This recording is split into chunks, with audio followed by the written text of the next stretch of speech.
It didn't look like a planned moment.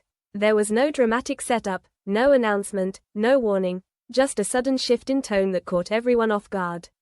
When Dakota Johnson appeared visibly emotional during what was supposed to be a routine appearance, something felt different. It wasn't the kind of reaction audiences were used to seeing from her, and that's exactly why it spread so quickly. At first, the moment stood on its own, disconnected from any larger narrative. But within hours, it became tied to something much bigger, an explosion of rumors involving Jamie Dornan that seemed to come out of nowhere. These weren't clearly sourced reports or confirmed details. They were fragments, speculation, conversations that gained momentum simply because they existed at the same time. And once the two were linked, the story took on a life of its own. To understand why this connection resonated so strongly, you have to look at the history behind it. Ever since their work together on 50 Shades of Grey, Dakota and Dornan have been part of a narrative that has never fully settled. Their on-screen chemistry created expectations that extended far beyond the films themselves, shaping how audiences interpret even the smallest interaction between them. Over time, that perception became something more than curiosity. It became a framework through which everything else was viewed. So when Dakota appeared emotional at the same moment rumors about Dornan began circulating, it didn't feel like coincidence to many people. It felt connected, even without evidence to support that connection. Fans began to revisit the clip, searching for signs that her reaction might reflect something deeper, something directly tied to what was being said about him. A pause became meaningful, a glance became significant, and a moment of vulnerability became part of a much larger story. What makes this situation particularly intense is how quickly it escalated. The rumors themselves remained vague, lacking clear details or confirmation, but that didn't slow their spread. In fact, the lack of clarity seemed to make them stronger, allowing different interpretations to coexist and reinforce each other.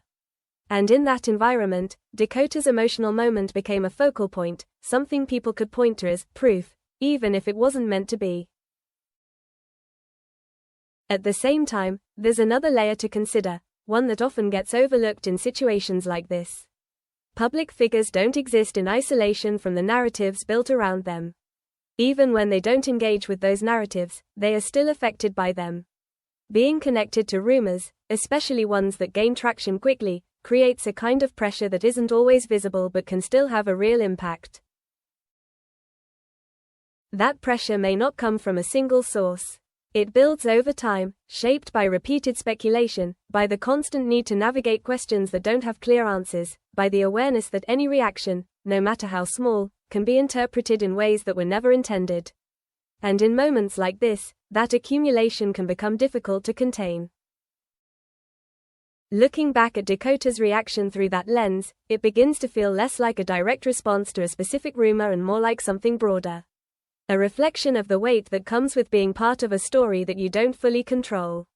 It's not necessarily about what was said or what is true, it's about how quickly everything can spiral, how easily perception can overtake reality. What's also striking is how little has been confirmed.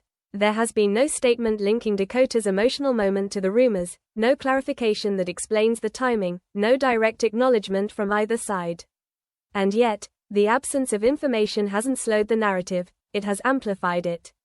Because when there are gaps, they tend to be filled, often in ways that align with what people already believe. As the situation continues to unfold, one thing becomes clear: this isn't just about a single moment or a single rumor. It's about how those elements combine, how timing, perception, and history interact to create something that feels real, even when the details remain uncertain. And in that space between what is seen and what is assumed, the story continues to grow. Because sometimes, it's not the facts that drive a narrative, it's the feeling that something is happening beneath the surface. And right now, that feeling is exactly what's keeping people watching, questioning, and trying to piece together a story that may be far more complicated than it first appears. As the story continued to unfold, the focus slowly began to shift away from the initial moment and toward something much more revealing: the way people were interpreting it. What started as a single emotional appearance from Dakota Johnson had now become part of a much larger narrative, one that seemed to grow with every new comment, every repost, every theory. And at the center of that narrative remained the same unresolved question: was her reaction truly connected to the rumors about Jamie Dornan, or had the connection been created after the fact? The more the clip circulated, the more it was analyzed, often in ways that went far beyond what was actually visible. Fans slowed down the footage, studied her expressions, and tried to pinpoint the exact moment where emotion seemed to take over. Some claimed they could see a clear shift, a change that aligned perfectly with the timing of the rumors. Others argued that what people were seeing was simply a natural moment of vulnerability, something that had been pulled out of context and reshaped to fit an existing narrative. This divide is what gives the situation its intensity. Because once a moment becomes open to interpretation, it stops being just a moment. It becomes a mirror, reflecting whatever the viewer is already expecting to find. Those who believe there's more beneath the surface see confirmation, while those who remain skeptical see coincidence. And in that space between belief and doubt, the story becomes less about facts and more about perception. There's also a deeper question that begins to emerge as the discussion evolves. Why do certain narratives gain so much traction so quickly, especially when they involve people who have a history of being linked together? In the case of Dakota and Dornan, that history has never fully disappeared. Their collaboration on 50 Shades of Grey created a connection that audiences have continued to revisit, reinterpret, and sometimes exaggerate over time. That lingering connection means that any new development, no matter how unrelated it might seem, can be pulled back into that same storyline. Dakota's emotional moment, on its own, might have been understood as something personal but separate. The rumors about Dornan, taken alone, might have faded quickly without gaining much attention. But when the two are combined, they create a narrative that feels more complete, more compelling, even if the connection between them is never confirmed. At the same time, it's important to consider the impact of this kind of narrative on the people involved. Being at the center of speculation isn't just about public attention, it's about the constant reinterpretation of your actions, your words, and even your silence.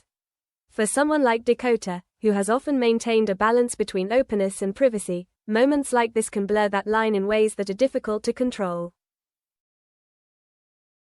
That's where the story takes an unexpected turn. What if the emotional reaction people are focusing on isn't about any specific rumor at all? What if it reflects something entirely separate, something personal, something unrelated, or simply the result of accumulated pressure that has nothing to do with the narrative being built around it? That possibility doesn't provide a clear answer, but it introduces a level of complexity that challenges the assumptions driving the story. Because the truth is, not every emotional moment has a single cause, and not every rumor carries real significance. But when those elements intersect, they create a kind of momentum that's hard to stop. Each new interpretation adds to the existing narrative, reinforcing it even in the absence of concrete evidence. And over time, that narrative begins to feel established, even if its foundation remains uncertain. As the conversation continues, the focus gradually shifts from trying to confirm what happened to understanding why it matters so much. Why does this particular combination of events capture attention in a way that others don't? Why do audiences feel compelled to connect dots, even when those connections aren't clearly defined? The answers may not lie in the details of the story itself, but in the way stories like this resonate on a broader level. In the end, what makes this moment so powerful isn't what it proves, it's what it suggests. It suggests that there may be more beneath the surface, even if that more is never fully revealed. It suggests that certain connections, once established, continue to influence how everything else is perceived.